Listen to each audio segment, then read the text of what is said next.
अस्सलाम वालेकुम everyone, this is Daniyal from imported बाज़ार। और आज हमारे पास जापान की लॉट में बहुत ही ज़बरदस्त किस्म का इलेक्ट्रिक रूम हीटर आया है। बहुत ही ज़बरदस्त इसकी हीटिंग है। ये इसके ऊपर थर्मोस्टेट लगा हुआ है, आप थर्मोस्टेट से भी इसको कंट्रोल कर सकते हैं। उसके अलावा इसकी 2 मोड्स ऑफ हीटिंग है।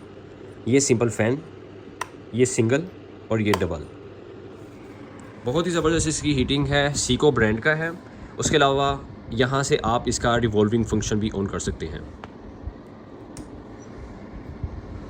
रिवॉल्विंग के साथ बहुत ही ज़बरदस्त किस्म की इसकी हीटिंग है। और जैसे कि आप देखा कि यहाँ से बटन हमने ऑन किया तो ये रिवॉल्विंग ऑप्शन इसकी ऑन हो गई है।